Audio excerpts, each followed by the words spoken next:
ہیں ہمارے کریم آقا علیہ الصلوۃ والسلام کس درجہ محبوبیت پر فائز تھے؟ جی ارشاد فرمائیے۔ اللہ تعالیٰ کے جو اسماء گرامی ہیں جی جی ان میں جبار بھی ہے، قہار بھی ہے، متکبر بھی ہے۔ جی بالکل ایسے ہی ہے۔ تو متکبر سمجھ میں نہیں آتا کہ تکبر تو کوئی اچھی چیز نہیں ہوتی۔ ٹھیک تو ہے، اللہ تعالیٰ کے اس اسماء مبارکہ میں متکبر بھی ہے، تو انسان کو تو تکبر زیب نہیں دیتا، اس کو زیب دیتا ہے، لیکن اس کو کیسے زیب دیتا ہے؟ اس طرح کہ اگر ایک کاریگر ایک اعلیٰ قسم کا مینار تیار کرتا ہے، جی اس کو جب مکمل کرتا ہے تو نیچے اتر کے اس کو قریب سے دیکھتا ہے، بڑا خوبصورت لگتا ہے، ٹھیک ہے، تو اس کے اندر ایک عجب پیدا ہوتا ہے کہ میں نے بنایا ہے نا ایسا خوبصورت۔ پھر وہ کہتا ہے ذرا دور سے جا کے دیکھوں یہ دور سے کیسا لگتا ہے، تو دور سے جا کر دیکھتا ہے تو پھر بھی اس میں وہاں بھی اس کو بہت پسند آتا ہے اور اس میں تکبر پیدا ہوتا ہے کہ یہ میں نے بنایا میں نے ہے۔ بنایا اور بڑا خوبصورت تو بنایا۔ اللہ تعالیٰ نے جب حضور سرور عالم صلی اللہ علیہ وسلم کو بنایا تو پھر اس کائنات میں بھیج کر بھی دیکھا، اپنے پاس بلا کر بھی دیکھا، سبحان اللہ، کیا جب کہنے۔ یہاں بھی دیکھا وہاں بھی دیکھا، تو تجھے بنا کے جو نزدیک و دور سے دیکھا، خدا نے خود کو نہایت غرور سے دیکھا۔ واہ واہ واہ، کیا بات ہے خیال صاحب، خدا نے خود کو نہایت غرور سے، غرور سے دیکھا۔ تو وہ اس کا جو متکبر ہونا ہے یہ اسی وجہ سے ہے کہ اس نے کہا ہے میں نے کیسا محبوب بنایا ہے۔ اور حضور سرور عالم صلی اللہ علیہ وسلم کی حدیث پاک ہے کہ حضور تشریف لے گئے تو کچھ صحابہ آپس میں باتیں کر رہے تھے۔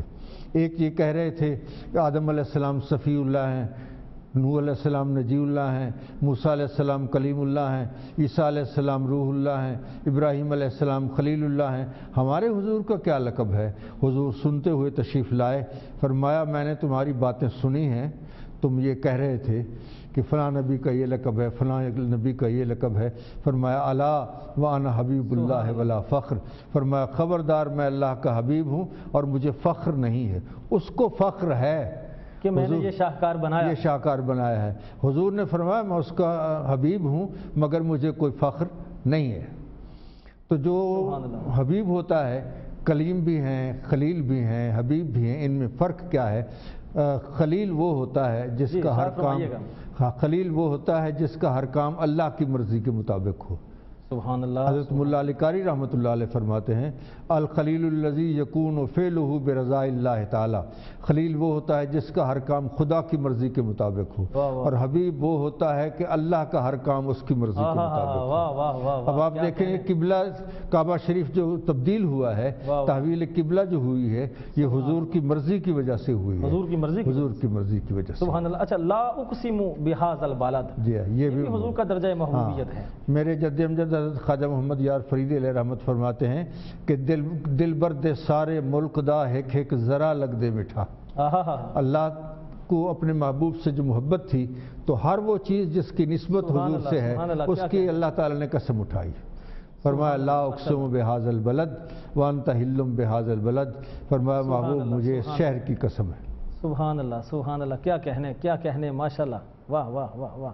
فَإِنَّكَ بِأَعْيُنِنَا، محبوب تو ہر وقت ہماری نگاہوں میں رچا بسا رہتا ہے۔ قبلہ، یہ جو قبلہ ہے نا، جی جی، قبلے کے معنی ہے توجہ کی جگہ، توجہ کی جگہ۔ اللہ تعالیٰ نے فرمایا محبوب یہ قبلہ جو ہے یہ تیرے جسم اطہر کا قبلہ ہے، اور قبلہ تو روح کا آنا، تیرے روح کا قبلہ میں ہوں۔ اور پھر فرمایا میں اب بتاؤں میرا قبلہ کون ہے؟ وَقِبْلَتِي أَنْتَ يَا محمد، میرا قبلہ آپ ہیں اے محمد۔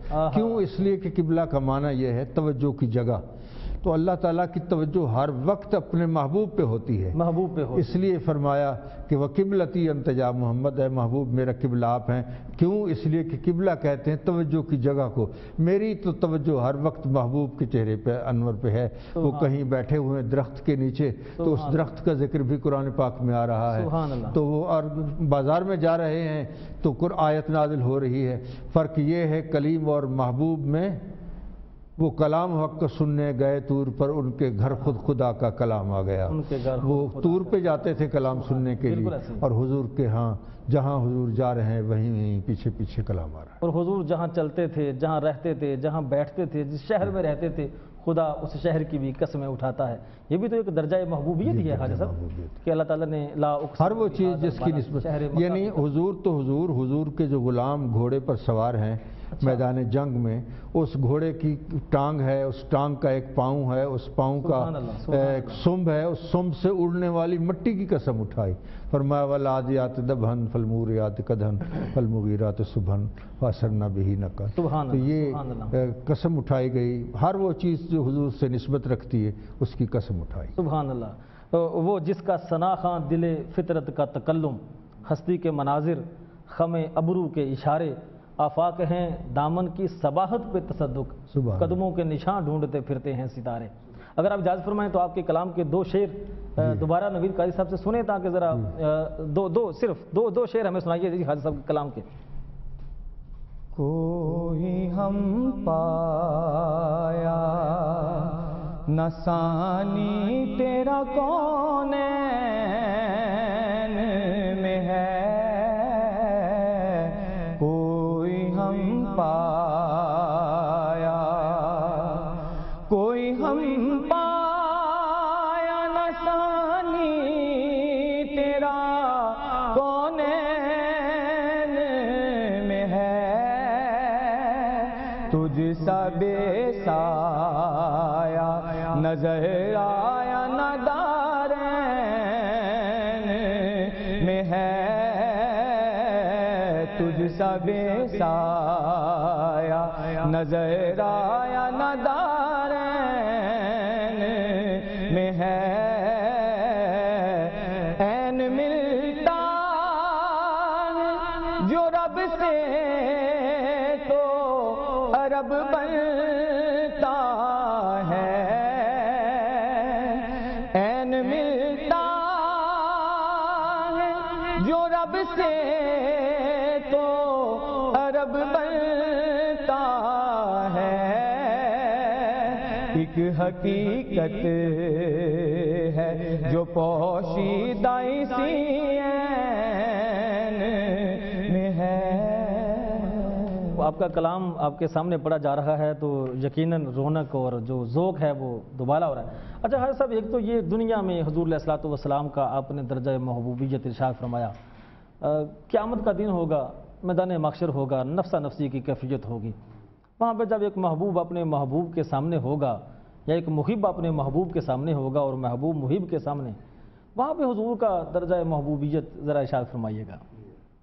میرے جد امجد حضرت خواجہ محمد یار فریدی علیہ رحمت فرماتے ہیں کہ قیامت کے دن جب حضور تشریف لائیں گے تو کیفیت کیا ہوگی. ایک عاشق کی یہ منشا ہوتی ہے جی بالکل کہ میرا محبوب جب منظر پہ آئے تو بن ٹھن کے آئے. وہ کہتے ہیں کہ دیر لگ جائے بلا سے انہیں آرائش میں، کسی کم بخت کا ارمان نہ رہ جائے کوئی.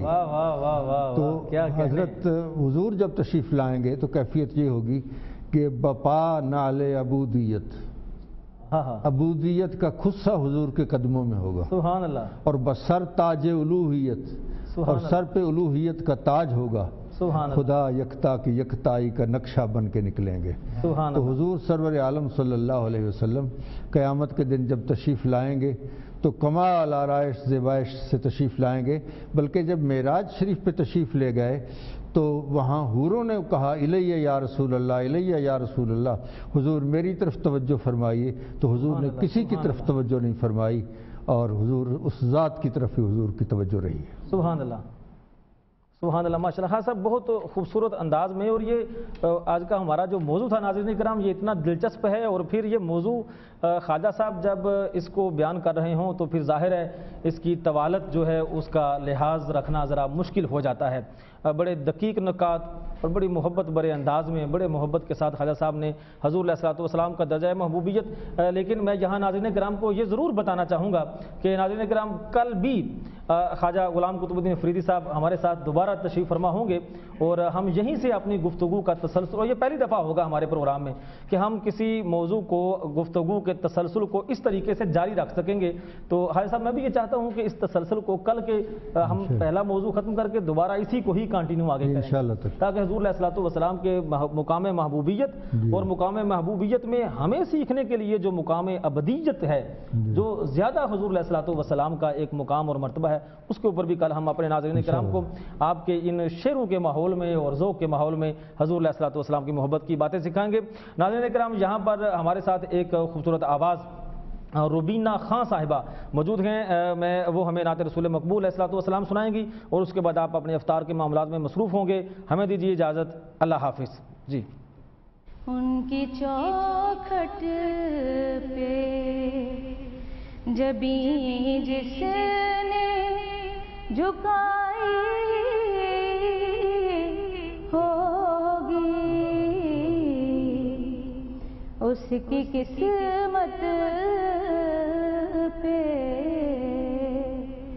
فدا ساری خدائی ہوگی، ان کی چوکھٹ پہ سانس لیتی ہوں تو آتی مہکتے باقی، سانس لیتی ہوں تو آتی مہکتے باقی، یہ ہوا کوچے سرکار سے آئی ہوگی، یہ ہوا کوچے سرکار سے آئی ہوگی، ان کی چوکھٹ پہ دل تڑپ جائے گا سینے میں تیرے آجی، دل تڑپ جائے گا سینے میں تیرے آجی، تیری جس وقت مدینے سے جدائی ہوگی، ان کی چوکھٹ پہ چاند قربان ہوا آپ کے اشارے پر، چاند قربان ہوا آپ کے اشارے پر، وہ بھی کیا وقت تھا جب انگلی اٹھائی ہوگی، وہ بھی کیا وقت تھا جب انگلی